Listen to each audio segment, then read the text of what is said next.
এই পৃথিবীকে ধর্ষণ মুক্ত করতে, অন্ততপক্ষে আমাদের দেশকে ধর্ষণ মুক্ত করতে।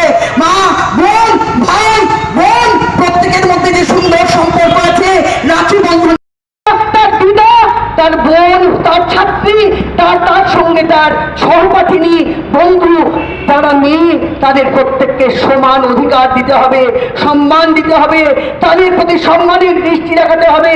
তাদের সম্মান দেওয়া, তাদের মর্যাদা রক্ষা করা এই পুরুষ সমাজের কর্তব্য। এই পুরুষ সমাজ তাদের মনে রাখা দরকার যে তাদের সৃষ্টি হয়েছে নারীর জঠর থেকে। সেই নারীকে তারা মৃত্যুর মুখে ঠেলে দিতে পারে না। যে নারী একদিন তোমাকে এই পৃথিবীর আলো দেখিয়েছে, সেই নারীকে তুমি মৃত্যুর মুখে ঠেলে দিতে পারো না। এ তোমার পৈশাচিক লীলা, এটা তোমার পৈশাচিকতা, এটা কোনো মানবিকতা নয়। মানুষ তার মান এবং হুঁশ দুটোই থাকা দরকার। যার মধ্যে এই মান এবং হুঁশ দুটোর সমন্বয় ঘটেনি, সে মানুষই নয়। তাই প্রত্যেক পুরুষ সমাজ তোমরা সচেতন হও। নারীরা জেগেছে। একদিন মা দুর্গাই অসুরদের বধ করেছিল, আর এই অসুরূপী কাঙাল এই পুরুষ জাতিকে যদি শেষ করতে হয়, নারীরাই একমাত্র লক্ষ্য, নারীরাই একমাত্র শক্তি। যারা মা দুর্গা, একাধারে মা দুর্গা। আর আমরা দেখলাম এমতো পরিস্থিতিতে ঘোড়া ধরে মাছ ধরতে নেমে পড়ল আমাদের বিরোধী বন্ধুগণ, কি বিজেপি এবং সিপিএম। তারা উভয় মিলে তারা রাম আর বাম, তারা বলা জোরাজুরি করে মুখ্যমন্ত্রী মমতা বন্দ্যোপাধ্যায়কে অপদস্থ করতে চেষ্টা করল।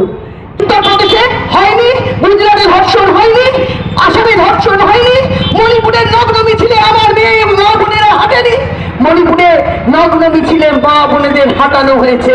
কই, সেখানে তো বিজেপি সরকার, যেহেতু বিজেপি শাসিত সরকার, তোমরা সেখানে পদত্যাগ চাওনি, তোমরা সেখানে মুখ্যমন্ত্রী পদত্যাগ দাবি করোনি। কেন? সেখানে তোমাদের নিজেদের সরকার, নিজেদের দলের সরকার আছে। দলে মন করতে শুরু করেছো, রাজনৈতিক ভাষা হিসেবে ব্যবহার করছো। তোমাদের লক্ষ্য একটাই, মুখ্যমন্ত্রী মমতা বন্দ্যোপাধ্যায়, যাকে তোমরা সারা ভারতবর্ষের রাজনীতিকে একটা আইকন মনে করো, তোমাদের একটাই ভয়, যে কোনো রকমই তাকে টেনে ভিজিয়ে সিংহাসনচ্যুত করতে হবে, তবেই আমরা আবার পশ্চিমবঙ্গের মস্তকে বসবো। আরে পশ্চিমবঙ্গের মানুষ অনেক অনেক অনেক বোঝে, পশ্চিমবঙ্গের মেয়েরা তারা কার কাছে সুরক্ষিত সেটা জানে।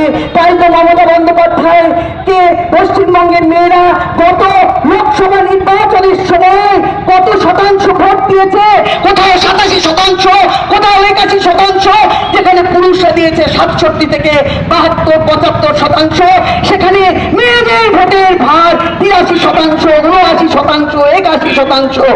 মেয়েরা মুখ্যমন্ত্রী মমতা বন্দ্যোপাধ্যায়ের আঁচলে সবচেয়ে বেশি সুরক্ষিত।